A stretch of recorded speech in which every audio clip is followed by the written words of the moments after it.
ಮಾರ್ಚ್ಗೆ GBA ಮತ್ತು ಜಿಲ್ಲಾ ಪಂಚಾಯತಿ ತಾಲೂಕು ಪಂಚಾಯತ್ ಒಂದು ಚುನಾವಣೆಗಳು ನಡೆಯುತ್ತೆ ಅಂತ ಹೇಳಲಾಗ್ತಾ ಇದೆ.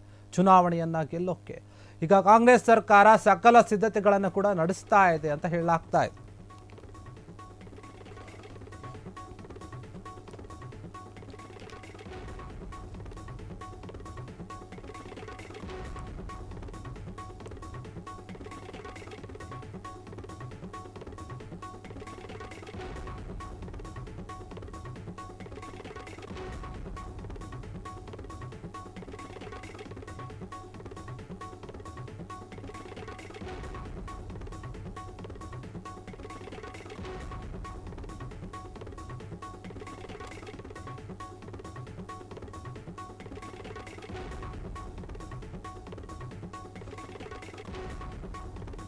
ಜಿಬಿಎ ಏನಿದೆ ಗ್ರೇಟರ್ ಬೆಂಗಳೂರು ಪ್ರಾಧಿಕಾರ ಮತ್ತು ಜಿಲ್ಲಾ ಪಂಚಾಯತಿ ತಾಲೂಕು ಪಂಚಾಯತಿ ಇವೆಲ್ಲದಕ್ಕೂ ಕೂಡ ಚುನಾವಣೆ ನಡೆಸೋಕೆ ಸರ್ಕಾರ ಮುಂದಾಗಿದೆ. ಹಾಗಾದರೆ ಈ ಚುನಾವಣೆ ಯಾವಾಗ ನಡೆಯುತ್ತೆ ಅಂದರೆ ಮಾರ್ಚ್ನಲ್ಲಿ ನಡೆಯಬಹುದು ಅಂತ ಹೇಳಲಾಗ್ತಾ ಇದೆ.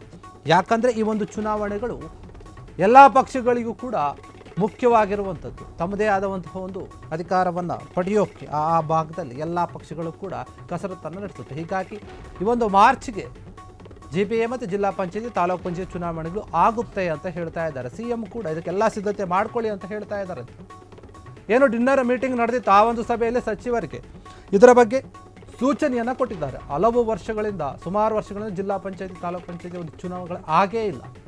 ಮುಂದೆ ಬರುವಂತಹ ಒಂದು ಚುನಾವಣೆಗಳನ್ನು ಗಂಭೀರವಾಗಿ ತೆಗೆದುಕೊಳ್ಳುವಂತೆ ನಿರ್ದೇಶನವನ್ನು ಕೊಟ್ಟಿದ್ದಾರೆ ಸಿಎಂ ಅವರು. ಎಲ್ಲರಿಗೂ ಕೂಡ ಅವರ ಒಂದು ನಾಯಕತೆ ಚುನಾವಣೆ ಗೆಲ್ಲೋಕೆ ಹೆಚ್ಚು ಪ್ರಚಾರವನ್ನು ಮಾಡೋ ಅಗತ್ಯ ಕೂಡ ಇಲ್ಲ. ನೀವೆಲ್ಲರೂ ಏನು ಗ್ಯಾರಂಟಿ ಸಾಧನೆ ಇದೆ ಮತ್ತು ನಮ್ಮ ಸರ್ಕಾರದ ಸಾಧನೆ ಇದೆ ಅದನ್ನು ಜನರಿಗೆ ಮುಟ್ಟಿಸುವಂಥ ಕೆಲಸ ಮಾಡಬೇಕು ಅಷ್ಟೇ. ಸರ್ಕಾರದ ನಿಲುವುಗಳನ್ನು ಅರ್ಥ ಮಾಡಿಸಬೇಕು, ನೀವು ಕೂಡ ಅರ್ಥ ಮಾಡಿಕೊಳ್ಳಬೇಕು. ಈಗ ಮಾಡಿದರೆ ನಾವು ಚುನಾವಣೆ ಗೆಲ್ಲೋದು ಕಷ್ಟ ಏನಲ್ಲ, ತುಂಬ ಈಸಿ ಅಂತ ಸಿದ್ದರಾಮಯ್ಯ ಹೇಳಿದ್ದಾರೆ.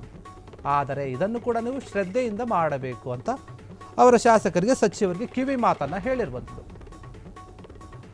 5 ನೂತನ ಪಾಲಿಕೆಗಳು ರಚನೆ ಆಗಿದೆ. ಈಗ 5 ಪಾಲಿಕೆಗಳೆಲ್ಲ ಬೇಕಾದಂತಹ ಒಂದು ಸವಾಲು ಏನಿದೆ, ಸಾಕಷ್ಟು ಸವಾಲುಗಳಿದೆ. ಅದನ್ನೆಲ್ಲ ಕೂಡ ಈಗ ಕಾಂಗ್ರೆಸ್ ನೋಡ್ಕೋಬೇಕಾಗುತ್ತೆ. ಯಾಕಂದರೆ BBMP ಇತ್ತು, ಅದನ್ನು 5 ಭಾಗ ಮಾಡ್ತು, ಗ್ರೇಟರ್ ಬೆಂಗಳೂರು ಪ್ರಾಧಿಕಾರ ಅಂತ ಹೇಳಿ ಮಾಡ್ತು. ಈಗ ಆ ಪಾಲಿಕೆಗಳಿಗೂ ಕೂಡ ಚುನಾವಣೆ ಆಗುತ್ತೆ. ಅದರ ಜೊತೆಗೆ ಜಿಲ್ಲಾ ಪಂಚಾಯತಿ ತಾಲೂಕು ಪಂಚಾಯತಿ ಇವೆಲ್ಲವಕ್ಕೂ ಕೂಡ ಚುನಾವಣೆ ಬರುತ್ತೆ. ಇನ್ನೇನು ಅದು ಫೆಬ್ರವರಿ ಅಥವಾ ಮಾರ್ಚ್ ತಿಂಗಳಲ್ಲಿ ಮಾಡುವಂತಹ ಒಂದು ಸಾಧ್ಯತೆ ಇದೆ ಅಂತ ಹೇಳಲಾಗ್ತಾ ಇದೆ. ಹೀಗಾಗಿ ಈ ಒಂದು ವಿಚಾರವನ್ನು ನೀವೆಲ್ಲರೂ ಕೂಡ ಗಂಭೀರವಾಗಿ ತೆಗೆದುಕೊಳ್ಬೇಕು ಅಂತ ಹೇಳಿ ಸಿಎಂ ಸಿದ್ದರಾಮಯ್ಯ ಅವರು ಏರ್ಪಡಿಸಿದ್ದಂತಹ ಒಂದು ಡಿನ್ನರ್ ಮೀಟಿಂಗ್ ಏನಿತ್ತು ಅದರಲ್ಲಿ ಎಲ್ಲರಿಗೂ ಕೂಡ ಹೇಳಿದ್ದಾರೆ. ಅದು ಕಿವಿ ಮಾತು ನೋಡಿ ಏನಿದೆ, ಈ ಒಂದು ಎಲೆಕ್ಷನ್ನಲ್ಲಿ ಚುನಾವಣೆಗಳಲ್ಲಿ ನಾವು ಗೆಲ್ಲೋದೇನು ನಮಗೆ ಕಷ್ಟ ಅಲ್ಲ, ನಾವು ಈಸಿಯಾಗಿಯೇ ಗೆಲ್ಬೋದು. ಅದು ಯಾಕೆ ಅಂದರೆ ಹೇಗೆ ಅಂದರೆ ನಮ್ಮ ಗ್ಯಾರಂಟಿ ಏನಿದೆ, ಯೋಜನೆಗಳೇನಿದೆ ಅದು ಎಲ್ಲ ಜನರಿಗೂ ಕೂಡ ತಲುಪಿದೆ. ಅದ್ರ ಬಗ್ಗೆ ನೀವು ಜನರಿಗೆ ತಿಳಿಸಬೇಕು, ನಮ್ಮ ಗ್ಯಾರಂಟಿ ಸಾಧನೆಗಳ ಬಗ್ಗೆ ಮತ್ತು ನಮ್ಮ ಸರ್ಕಾರದ ಕೆಲವೊಂದು ಸಾಧನೆಗಳ ಬಗ್ಗೆ. ಅದರ ಬಗ್ಗೆ ನೀವೇನಾದರೂ ಜನರಿಗೆ ತಿಳಿಸಿದರೆ ನಮಗೆ ಈ ಒಂದು ಚುನಾವಣೆಗಳನ್ನು ಗೆಲ್ಲೋದು ಏನು ಕಷ್ಟ ಆಗೋದೇ ಇಲ್ಲ. ತುಂಬ ಈಸಿಯಾಗಿ ಈ ಒಂದು ಚುನಾವಣೆಗಳನ್ನು ನಾವು ಗೆಲ್ಲಬಹುದು.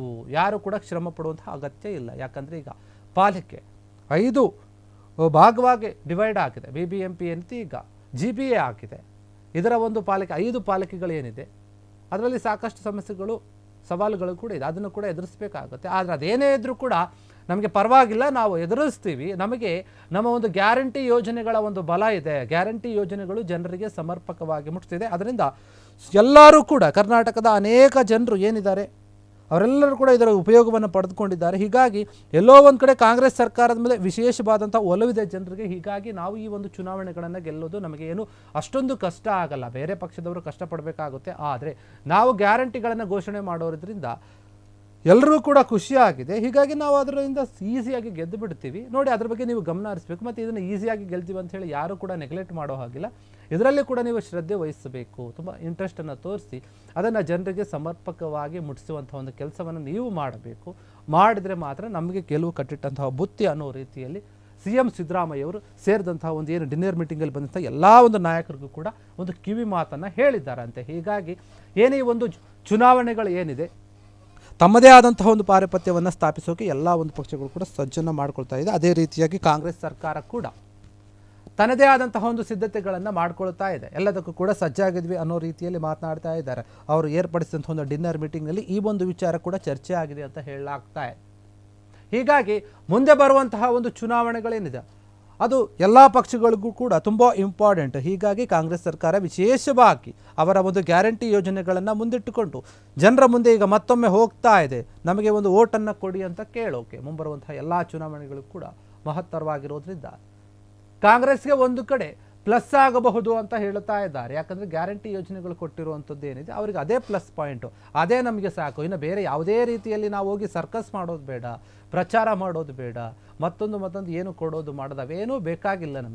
ನಮಗೆ ಈ ಒಂದು ಯೋಜನೆ ತಂದಿದ್ದೀವಲ್ಲ ಅವೇ ಸಾಕು, ನಮ್ಮ ಸಾಧನೆಗಳೇ ಸಾಕು. ಆದರೆ ಅದನ್ನು ನೀವು ಜನರಿಗೆ ಯಾವ ರೀತಿಯಾಗಿ ಮುಟ್ಟಿಸ್ತೀರಿ, ಯಾವ ರೀತಿಯಾಗಿ ತಿಳಿಸ್ತೀರಿ ಅನ್ನೋದು ತುಂಬ ಮುಖ್ಯ ಆಗುತ್ತೆ. ಇದರಲ್ಲಿ ನೀವು ಗಮನ ಹರಿಸಬೇಕು, ಇದನ್ನು ಶ್ರದ್ಧೆಯಿಂದ ನೀವು ಮಾಡಲೇಬೇಕು ಅಂತ ಹೇಳಿ CM ಸಿದ್ದರಾಮಯ್ಯ ಅವರು ಬಂದಂತಹ ಎಲ್ಲ ಒಂದು ನಾಯಕರಿಗೂ ಕೂಡ ಒಂದು ಕಿವಿ ಮಾತನ್ನು ಹೇಳಿದ್ದಾರೆ. ಒಂದು ರೀತಿ ಆರ್ಡರ್ ಕೂಡ ಮಾಡಿದಂತೆ ಇದೆ. ಯಾಕಂದರೆ ಮುಂದೆ ಬರುವಂತಹ ಎಲ್ಲ ಚುನಾವಣೆ ಏನಿದೆ ಅವೆಲ್ಲವೂ ಕೂಡ ನಮಗೆ ಮುಖ್ಯನೇ. ಜಿಲ್ಲಾ ಪಂಚಾಯತಿ, ತಾಲೂಕು ಪಂಚಾಯತಿ ಮತ್ತು GBA ಒಂದು ಚುನಾವಣೆ ಏನಿದೆ ಅದರ ಒಂದು ಚುನಾವಣೆ ಆಗಿರ್ಬೋದು, ಮತ್ತು ಅದಾದ ನಂತರ ಬರುವಂಥ ಗ್ರಾಮ ಪಂಚಾಯತ್ ಇವೆಲ್ಲ ಎಲೆಕ್ಷನ್ಗಳು ಕೂಡ ತುಂಬ ಬಾಕಿ ಇದೆ.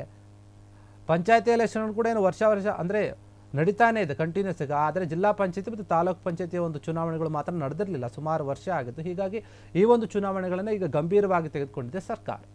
ಕ್ಷಣ ಕ್ಷಣದ ಸುದ್ದಿಗಳಿಗಾಗಿ ಫ್ರೀಡಂ ಟಿವಿ ಸಬ್ಸ್ಕ್ರೈಬ್ ಮಾಡಿ, ಲೈಕ್ ಮಾಡಿ ಹಾಗೂ ಫಾಲೋ ಮಾಡಿ. ಹೊಸ ಸುದ್ದಿಗಳ ನೋಟಿಫಿಕೇಶನ್ಗಾಗಿ ಬೆಲ್ ಐಕಾನ್ ಮೇಲೆ ಕ್ಲಿಕ್ ಮಾಡಿ.